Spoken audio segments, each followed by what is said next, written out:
Variety pets సిటీనే hot spot. పూర్తి వివరాలకు చదవండి రేపటి సాక్షి హైదరాబాద్ ఎడిషన్. హైదరాబాద్ లో ప్రీ లాంచింగ్ పేరిట మరో భారీ మోసం బయటకొచ్చింది. ఆర్జే వెంచర్స్ తమను నిట్ట నిలువునా మోసం చేసిందంటూ బాధితులు రోడ్డెక్కారు. బషీర్బాగ్ లో సీసీఎస్ ముందు ఆర్జే వెంచర్స్ బాధితులు ఆందోళనకు దిగారు.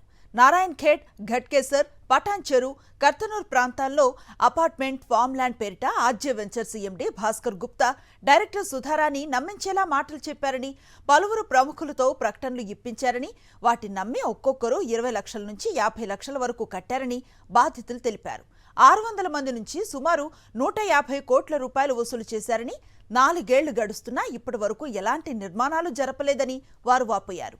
తామెన్నిసార్లు అడిగినా నిర్లక్ష్యంగా సమాధానం ఇస్తున్నారని, గట్టిగా అడిగితే చెక్కులు ఇచ్చారని, అయితే అవి కూడా బౌన్స్ అయ్యాయని తెలిపారు బాధితులు.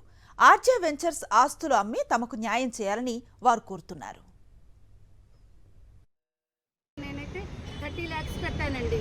ఇక్కడ ఉన్న వాళ్ళందరూ కూడా 30 to 45 lakhs వాళ్ళ అపార్ట్మెంట్ యొక్క స్క్వేర్ ఫీట్ ఏరియాని బట్టి మొత్తం పే చేయడం జరిగింది. ఇక మరి వర్క్ స్టార్ట్ అవుతుందా లేదా అని వాళ్ళు ఎప్పుడు ఫీల్డ్ మీదకి వెళ్ళడము, ఏం జరుగుతోంది, వర్క్ జరగట్లేదు, అసలు బేస్మెంట్ కాదు కదా, పిల్లర్లు కూడా తీయలేదు.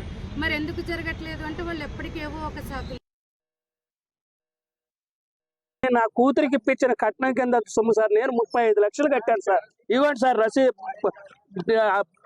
ప్రతి ఒక్కటి కాగితాలతో సహా నేను పెట్టుకొని ఉన్నాను. నాకు ఒక అమ్మాయి కట్నం కింద ఇచ్చిన సొమ్ము సార్. నేను 2020లో కట్టాను సార్.